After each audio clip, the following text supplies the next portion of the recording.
Nancy Guthrie's abduction. The 84-year-old mother of Today Show host Savannah Guthrie taken from her Tucson home on February 1st with no sign since. When you get 50 days out on any kind of an investigation, you're probably at best 45 days from anything that is substantial. There is a man who worked on the same street where Nancy Guthrie was taken.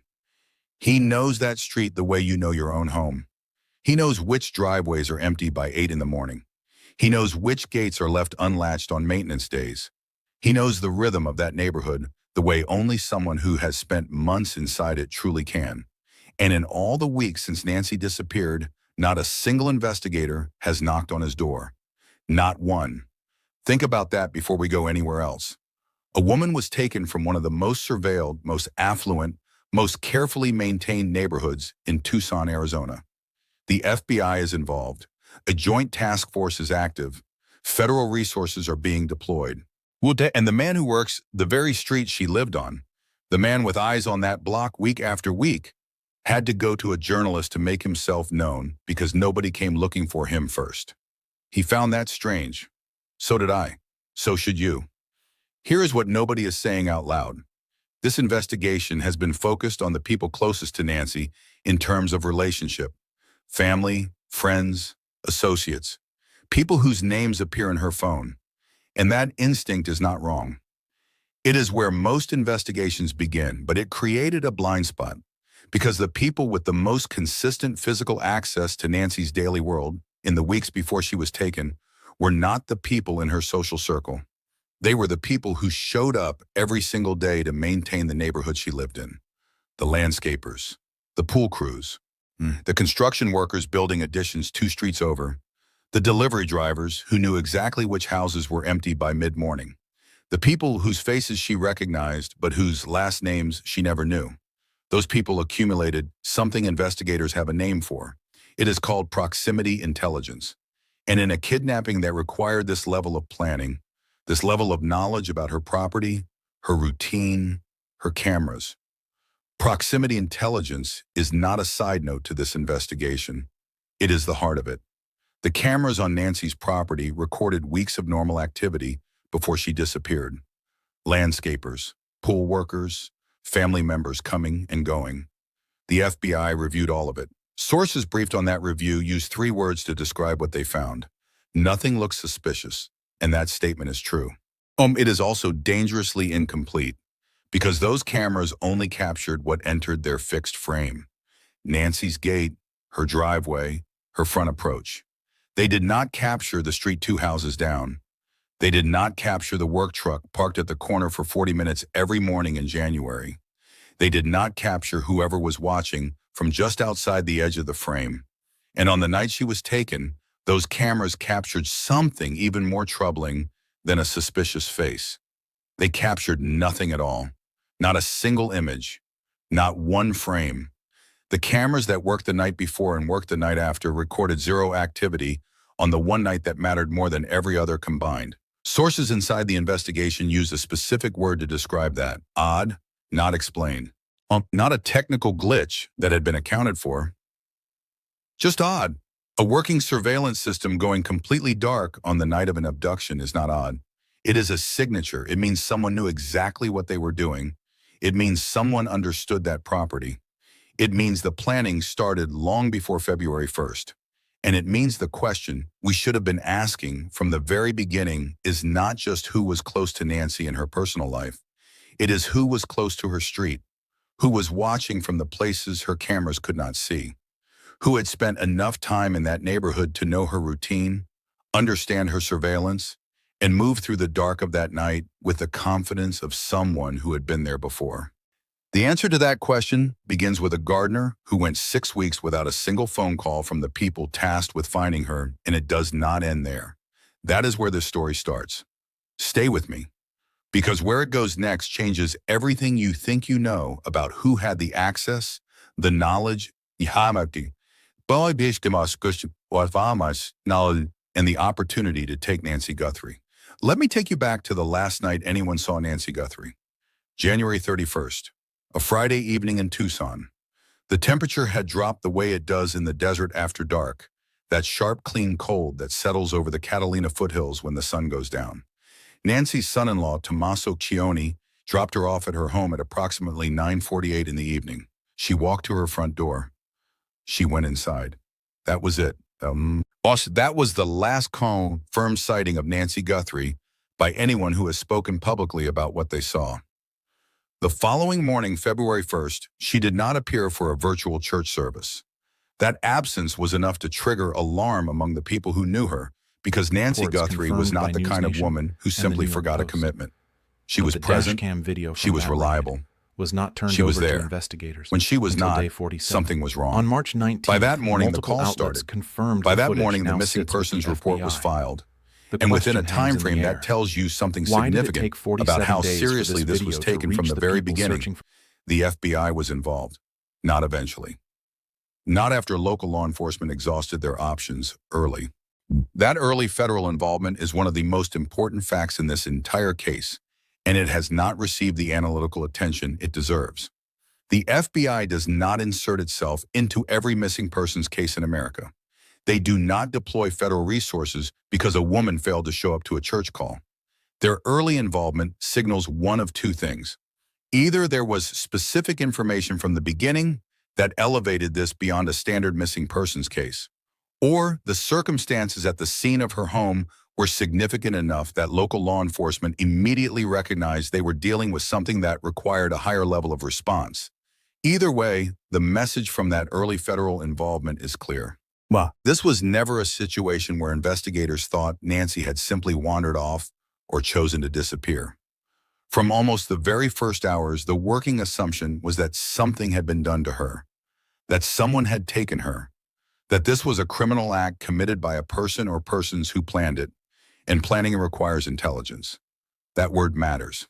Intelligence. Not in the institutional sense, in the operational sense. The kind of specific, detailed, actionable knowledge about a target that allows you to act with confidence in the dark. Think about what executing this abduction required. Whoever took Nancy needed to know when she would be home. They needed to know that she would be arriving late, alone, dropped off rather than driving herself, at a time when the neighborhood would be quiet and the streets would be empty. Well, they needed to understand the layout of her property well enough to move through it in the dark without hesitation. They needed to know where her cameras were positioned. They needed to know that her system was wireless rather than hardwired. And they needed to either have a method for neutralizing those cameras or have reason to believe they would not be a problem. Every single one of those requirements points to the same conclusion. Whoever did this had been paying attention for a long time before February 1st. Now I want to talk about the cameras in detail because this is where the physical evidence and the investigative framework meet in a way that has not been fully examined publicly. ABC News was first to report that the FBI recovered thumbnail images from the motion-activated cameras covering Nancy's property. Flash C, BS News independently confirmed that reporting. Both outlets cited sources with direct knowledge of the investigation. The thumbnails spanned multiple weeks leading up to her disappearance. They showed landscapers, pool workers, family members arriving and leaving, the ordinary visual texture of a maintained property in an affluent neighborhood. Sources described the footage with 3 words: nothing looks suspicious.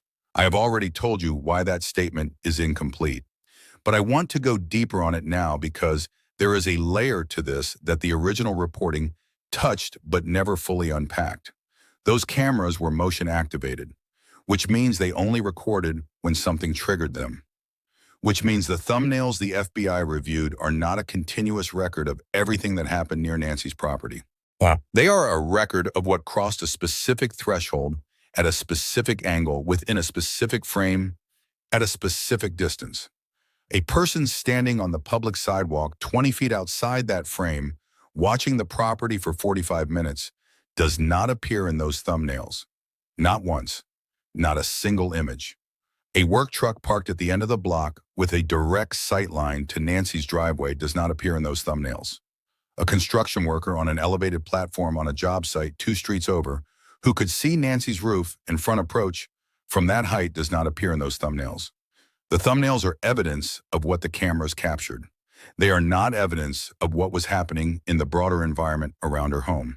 And those are two completely different things, and the coverage of this case has consistently treated them as the same thing. They are not. But here is the detail that matters more than any of that.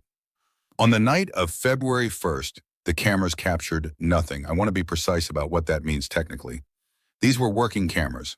They had been recording motion-triggered thumbnails consistently for weeks. There was activity at that property that evening. Nancy arrived home. She moved from the car to her front door. That movement in the zone those cameras covered should have triggered images. It did not. The cameras went dark at exactly the moment they were needed most. And sources familiar with the investigation, people who had been briefed on the forensic review of that footage, used a specific word to characterize that failure. No, odd, not explained, not attributed to a power outage or a technical fault that had been identified and accounted for. Just odd. Sitting there in the middle of the investigation like a splinter that nobody has been able to remove. Now, in previous episodes, we have covered the wireless signal disruption theory in detail. Multiple neighbors reported internet outages on the night of January 31st into the early hours of February 1st. Ring cameras on neighboring properties malfunctioned within the same window. The pattern of disruption was geographically concentrated, meaning it was not a broad service outage affecting a wide area. It was localized, specific, consistent with the deployment of a device designed to suppress wireless signals within a limited radius. A Wi-Fi jammer. These devices are real. They are documented in criminal cases. Thus, they are not theoretical. And in the context of everything else we know about this abduction, the jammer theory is not speculation. It is the most coherent explanation for a set of facts that otherwise have no innocent accounting. But here is what the coverage has consistently failed to say clearly. A jammer does not deploy itself. Somebody brought that device to that neighborhood. Somebody knew which cameras to neutralize and had enough confidence in the method to bet the entire operation on it working. Somebody understood before they arrived that killing the wireless signal in that specific area would eliminate the surveillance risk without requiring them to physically touch a single piece of equipment. That level of operational knowledge about a specific residential property does not come from a quick drive past the house. Well, it comes from time, it comes from proximity, it comes from the kind of sustained observation that is only possible for someone who had a reason to be in that neighborhood repeatedly over an extended period without anyone finding their presence suspicious. That is the thread that leads us back to the workers. I want to introduce you to the concept at the center of this investigation. The concept that, once you understand it, reframes everything about how this case should be approached. Criminologists and forensic investigators who specialize in residential abductions and premeditated crimes against specific targets use the term environmental familiarity mapping. It describes the process by which a perpetrator builds a comprehensive, a functional understanding of a target's environment, not through deliberate surveillance that could be detected or reported, but through the accumulated knowledge that develops naturally from repeated physical presence in a space over time. Environmental familiarity. Mapping is what happens when someone spends enough time in a place to understand it the way a resident understands it. Which approach routes are visible from which windows? Which corners have camera coverage and which corners do not? Which hours the street is active and which hours it goes completely quiet? Which properties have dogs? Which houses have their outdoor lights on motion sensors and which leave them burning all night? This knowledge cannot be acquired in a day. It cannot be faked. It has to be earned through presence. And in a neighborhood like the Catalina foothills, the people who accumulate this knowledge most completely are not the residents themselves. Residents move through their own environment on a fixed personal routine. They see their own corner of it. They know their own street. The people who develop the most comprehensive environmental familiarity maps of wealthy residential neighborhoods are the workers who service those neighborhoods. Because they move through the entire area, they are present across multiple properties. They see the full picture in a way that no single resident ever does. A landscaper working a rotation of 10 properties in a given neighborhood over 6 months has developed an environmental familiarity map of that neighborhood that is more detailed and more operationally useful than anything a casual observer could compile in years. That is not an accusation of any individual. That is a description of how knowledge accumulates in spaces like the Catalina foothills. And in a case where the perpetrator demonstrably possessed that level of environmental knowledge about Nancy Guthrie's property and its surroundings, the question of who else held that knowledge is not peripheral. It is the investigation. On March 13th, more than 6 weeks after Nancy Guthrie disappeared, a man who works as a gardener in her neighborhood gave a statement to a journalist from JLR Investigates. The Mirror US reported it. The Irish Star covered it independently. What he said was not complicated. He said the police had never spoken to him. Not once, not a phone call, not a knock on the door at a job site, not a message left with anyone who knew how to reach him. In 40-plus days of an active federal investigation into the disappearance of a woman who lived on the street where he worked regularly, no investigator of any kind had sought him out. He found that surprising enough to go to a journalist about it. I need to be direct here about what I am and am not saying. I am not suggesting this man had any involvement in what happened to Nancy. I'm not suggesting he is a suspect. I'm not suggesting anything about his character or his conduct. What I am saying is that he is a potential witness, a person who, by his own account, works regularly in the neighborhood where a woman was abducted, a person who has spent sufficient time on those streets to have developed a working environmental familiarity map of that area. A person who may have seen something in January that he has not yet had the opportunity to tell anyone about because nobody has asked. And when the journalist asked him the last time he had actually seen Nancy Guthrie, his answer landed with a weight that I do not think has been fully appreciated. He said somewhere between 8 months and a year. He was not certain of the exact window. But let the range sit with you for a moment. This is a man who works regularly on the street where Nancy lived, in a tight residential neighborhood where the same faces appear week after week, and his last clear memory of seeing her physically, outside, visible on her own property, was somewhere between 8 months and a year before she disappeared. What does that actually mean? It means that for a significant stretch of time before February 1st, Nancy Guthrie was not a regular visible presence in the exterior spaces of her home. Not to this worker, not from his vantage point on that street. There are benign explanations for that. Travel, a change in her daily patterns, more time spent in interior spaces. Any of those could account for an extended absence from the visible parts of the property. But there is another explanation. One that is consistent with something we have discussed in earlier episodes of this series.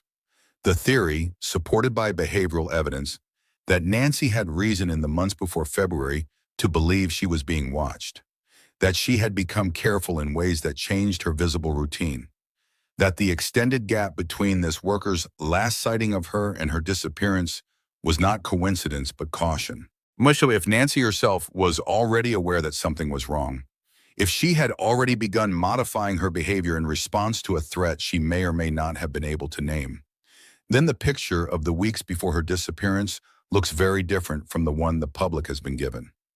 It looks like a woman trying to protect herself, and it looks like someone who was watching anyway. Here's the question I want to leave you with before the next part of this story. The FBI reviewed weeks of thumbnail images from Nancy's cameras.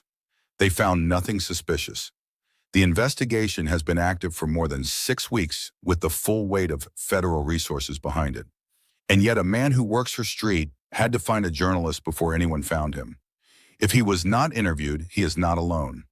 Because in a neighborhood like the Catalina foothills in January, in the weeks leading up to Nancy's disappearance, there were not 1 or 2 service workers present. There were dozens: landscapers, pool technicians, HVAC crews, construction workers, delivery drivers, security system technicians, people who move through those streets every single day with legitimate reasons to be there and eyes that miss nothing. How many of them have been interviewed? How many of them noticed something in January that they have not yet connected to what happened on February 1st? And how many of them are still waiting for a knock on the door that has not come? Those questions do not have public answers yet, but the permit records do. And what those records show about who was working in the Catalina foothills in January, the specific projects, the specific locations, the specific contractors and their crews, is what the next part of this story is about. Because when you map those job sites against the geography of Nancy's neighborhood, and you look at the sight lines, the access routes, and the proximity to her property, one detail emerges that changes the shape of this investigation entirely. That detail has not been reported anywhere. Until now. I have been looking at the permit records for weeks, not casually, not as a background detail to add texture to a narrative I had already decided on. Systematically, methodically, the way an investigator would look at them if an investigator had looked at them at all. Tucson's building permit records are public documents. Well, any person with a computer and enough patience can access the city's permit portal and pull every active construction project filed within a specific geographic area during a specific window of time. It is not glamorous work. It is not the kind of thing that makes for exciting television. It is hours of cross-referencing addresses, contractor names, permit dates, project descriptions, and inspection records. I did that work, and what I found when I mapped those active permits against the geography of the Catalina foothills in the 60 days before Nancy Guthrie disappeared is something that should be sitting at the center of this investigation. Let me show you what I mean. Within a half-mile radius of Nancy Guthrie's home on North Camino Cardinal, there were multiple active permitted construction projects running through January and into early February of this year. These were not minor projects. We are talking about full structural additions, roof replacements, major remodels that required sustained crew presence over multiple weeks. The kind of work that puts a team of people in a fixed location day after day with legitimate equipment, legitimate vehicles, and a legitimate reason to be exactly where they were. Now I want you to think about something that sounds simple but carries enormous investigative weight. A construction crew working a permitted job site does not move around. They are stationary. They arrive at a fixed address every morning. They set up, they work, and they leave at the end of the day. And during the hours they are working, they have an unobstructed view of everything happening in the surrounding streets. They see the morning routine, which cars leave and when, which properties show signs of life, and which go quiet by 9 a.m. They see the midday pattern, the afternoon arrivals, the evening wind down. They see all of it because they are there for all of it, every day, in a fixed position with a consistent sightline. That is environmental familiarity mapping happening in real time, whether anyone intends it or not. Now here is the specific detail that stopped me when I found it. One of the active construction projects permitted in January was located on a street that sits in direct visual alignment with the approach to Nancy Guthrie's property. Not adjacent, not nearby in a general sense. And is specifically positioned such that a worker standing at the job site perimeter during regular working hours would have had a line of sight to the block where Nancy lived. I want to be careful about how I say what comes next, because I am working from documented public records and verified geography, and I am not going to step beyond what those records actually show. What the records show is this. The contractor who pulled that permit has a history of active work in the Catalina foothills spanning several years, multiple projects, multiple addresses, a sustained and documented presence in that specific neighborhood over an extended period of time, which means the crew associated with that contractor was not new to those streets in January. They had been there before. They knew the neighborhood. They had accumulated, over years of repeated presence, exactly the kind of environmental familiarity that I have been describing throughout this story. Has the FBI spoken to that contractor? Has anyone from the Joint Task Force walked onto that job site and asked the crew what they observed in January? I do not know. I cannot tell you that they have not. What I can tell you is that based on the pattern we have already established in this investigation, based on the fact that a gardener who works Nancy's street was not interviewed for 6 weeks, the question of whether that construction crew was ever canvassed is not a question I can answer with confidence. And that uncertainty matters. Let me take you back to the night of January 31st one more time, because I want to walk through the physical sequence of that evening with fresh eyes now that you have the full framework in place. Nancy arrives home at 9:48 p.m. Her son-in-law drops her off. She goes inside. The neighborhood is quiet. It is a Friday night in the desert. The temperature has dropped. The streets are empty in the way that affluent residential streets go empty after dark. No foot traffic, no ambient noise, no witnesses in the conventional sense. But think about what else is true of that neighborhood at that hour. The construction crews have gone home, but their equipment is still there. Their trucks may still be parked near the job site, and the job site itself, the physical space where they have been working every day, sits in the dark with its unobstructed sight lines intact. The landscapers have finished their day. Oh no, but they will be back. They know exactly when the street goes quiet. They know exactly what that neighborhood looks and sounds like after the residents have closed their doors for the night because they have seen it transition from day to night more times than they can count. The pool technicians have wrapped up. The delivery drivers have finished their routes. The HV ASA crews have packed their vans. The workers are gone. But the knowledge they accumulated while they were there, that knowledge does not clock out. It does not leave with them at the end of the shift. It stays. It compounds. It becomes the kind of operational understanding of a space that you cannot buy and cannot fake and cannot acquire any other way except by being there repeatedly over time. And on the night of January 31st, someone used exactly that kind of knowledge to take Nancy Guthrie out of her home without triggering a single camera, without alerting a single neighbor, and without leaving behind a single piece of publicly identified forensic evidence that has broken this case open. That does not happen by accident. That happens because someone knew. Now I need to address something directly because I think it is the most important structural question in this entire investigation, and it has been sitting in plain sight without anyone naming it clearly. Why has the service worker canvas been so apparently incomplete? I have thought about this carefully, and I want to give you the honest answer rather than the easy one.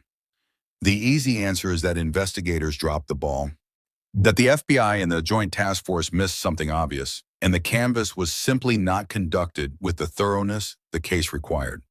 That explanation is possible. It happens.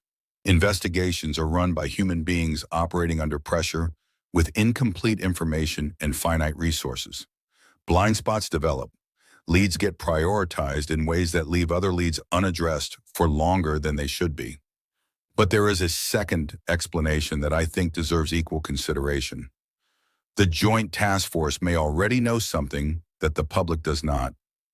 They may have developed a specific lead in a specific direction early in the investigation that was compelling enough to justify a narrow focused approach rather than a broad canvas. But they may have evidence that has already answered the question of who was watching Nancy before February 1st, and the service worker angle may be one they have already investigated and cleared. If that is the case, then the apparent gap in the canvas is not a gap at all. It is operational security. It is investigators doing exactly what they should be doing, which is protecting the integrity of a case they intend to prosecute. I genuinely cannot tell you which of these explanations is correct. What I can tell you is that the public behavior of this investigation over the past 6 weeks is more consistent with the second explanation than the first. The tight information control, the deliberate management of what reaches journalists and what does not, the careful and specific nature of what has been allowed to surface publicly, well, including the thumbnail story itself. Think about that for a moment. The decision to allow the thumbnail story to reach ABC News and CBS News was not accidental. Law enforcement does not permit details like that to surface without intention. There is a strategic reason that specific piece of information was released at that specific moment in the investigation. Either it was a signal directed at someone who appeared in that footage, or it was an attempt to generate tips from members of the public who might recognize a vehicle or a face. If it was the latter, then the gardener coming forward publicly makes perfect sense as part of that same ecosystem. He heard about the investigation. He realized he had not been contacted, and he did what a responsible citizen does. He made himself available. The question that remains is what investigators do with that availability. The question that remains is whether the canvas that should have happened in the first week is now happening in week 7. And the question that remains is whether it is too late for some of what those workers saw to still be recoverable as evidence. I want to talk about memory now because this is a dimension of the investigative timeline that almost never gets discussed in true crime coverage, and it matters enormously in a case like this one. Human memory is not a recording, it is a reconstruction. Every time we recall an event, we are not playing back a stored file. We are rebuilding the memory from fragments, filling in gaps with inference, and reshaping it slightly in the process. The more time passes between an event and the act of recalling it, and the more degraded and reconstructed that memory becomes. A construction worker who noticed an unfamiliar vehicle parked near a job site in January could give you a detailed description of that vehicle in the first week of February. The color, the make, the approximate year, whether there was someone sitting in it, how long it was there. By mid-March, 6 weeks later, that same worker might remember the vehicle but lose the specific details that make the memory forensically useful. The color might shift in their recollection, the make might become uncertain, the timeline might compress or expand in ways that undermine its value as evidence. This is not a character flaw. This is how human memory works, which means every week that passes without a comprehensive canvas of the service workers in the Catalina foothills is not a neutral delay. It is an active degradation of potential evidence. Every week that a person who noticed something in January goes without being interviewed is a week in which the forensically useful details of what they saw become less reliable. The investigators running this case understand this. They have been trained in it, which is exactly why the apparent incompleteness of the canvas, as evidenced by the gardener's public statement, is so difficult to explain away with simple operational justifications. Time is not neutral in an investigation. It never has been. Let me tell you what I believe. I want to be clear that what follows is my analysis based on documented facts, verified public records, and the investigative framework we have developed across this entire series. It is not a claim of certainty. It is the most coherent interpretation of the available evidence that I have been able to construct. I believe Nancy Guthrie's disappearance was the result of sustained, deliberate, pre-planned observation of her life conducted by someone who had a reason to be in or near her neighborhood that no one would question. I believe that observation was conducted over a period of weeks, possibly months, before February 1st. I believe the operational knowledge demonstrated on the night of her abduction, the camera awareness, the timing, the apparent use of wireless disruption, the confidence of movement in the dark, is inconsistent with any scenario that does not involve extended proximity to her environment. I believe the investigative net that was cast in the immediate aftermath of her disappearance was not wide enough to capture everyone who falls within that framework. And I believe there are people who worked in the Catalina foothills in January who have not yet been asked what they saw. I believe at least some of those people saw something. Whether what they saw is meaningful to this investigation depends on what it was and when it happened and how clearly they can still recall it. I cannot answer those questions. Only the investigation can. What I can do is say clearly and on the record that the canvas of service workers in that neighborhood is not complete based on the public evidence available, that the permit records identify specific crews whose presence in the area is documented and whose potential as witnesses has not been publicly acknowledged, and that the memory degradation clock has been running since February 1st. Every day that passes without that canvas being completed is a day the investigation cannot recover. There is one final thing I need to tell you. In the course of putting this episode together, I came across something in the permit records that I have been sitting with for several days, trying to decide how to present responsibly. I am not going to give you a name tonight. I am not going to point at an individual and say this person should be investigated, because I do not have the evidence to support that, and I will not do to someone what has been done carelessly to others in high-profile cases before this one. Irresponsible identification of individuals in criminal investigations destroys lives. It poisons juries. It compromises prosecutions. I will not be part of that. What I will tell you is this: there is a name in the permit records associated with active construction activity within the relevant geographic radius of Nancy's home in January of this year. That name is connected to a prior incident in Tucson that is a matter of public record. An incident that, when placed alongside the permit records and the geographic proximity, produces a coincidence significant enough that I believe it warrants serious investigative attention. I have passed this information to a journalist with direct contacts inside the investigation. I'm not going to say more than that tonight, because if I am right about what it means, but saying more tonight could compromise the ability of investigators to act on it. And Nancy Guthrie getting home matters more than this channel getting credit for breaking a story. But I will say this, if the investigators running this case have not already looked at this specific intersection of the permit records and the prior incident, they need to. Not tomorrow, not next week, now. Here is where this story stands tonight. A woman was taken from her home on January 31st in one of the most planned, most deliberate, most operationally sophisticated residential abductions this city has seen in a generation. The cameras that should have recorded it went dark.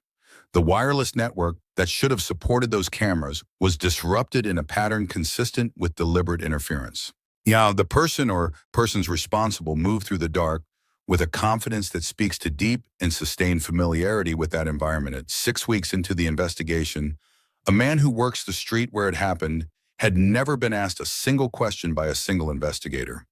The permit records identify crews who were present in that neighborhood during the relevant window, whose status as interviewed witnesses is not publicly confirmed.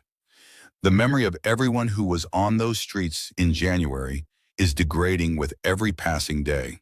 And somewhere out there, Nancy Guthrie is waiting for someone to ask the right question of the right person at the right time before it is too late. That is the weight of this story. That is why it matters. That is why, if you know something, if you worked in the Catalina foothills in January, quickly, if you saw something that you have not yet connected to what happened on February 1st, you do not wait for an investigator to find you. You go find them. The FBI tip line for this investigation is active. Use it. Because the gardener who went to a journalist did exactly the right thing, and you can do the same. In the next episode of this series, I am going to do something I have not done before in this investigation. I am going to show you the map. The actual geographic map of the Catalina foothills with the active construction sites from January plotted against the location of Nancy's home, the sight lines from each site, and the permit data that connects each project to a specific contractor. I'm going to walk you through the geometry of what was visible from where and let you draw your own conclusions about what that geometry means for this investigation. And I am going to tell you about the name, not tonight, but soon, when I am certain that telling you will help Nancy rather than harm the case that needs to be built to bring her home. If you are not subscribed, this is the moment, because the next episode is the one that changes everything, and you will not want to find out about it secondhand. Nancy Guthrie has been missing since February 1st, 2025. If you have any information related to her disappearance, contact the FBI tip line at 1-800-CALL-FBI or submit a tip online at tips.fbi.gov. Her family is still waiting. The clock is still running.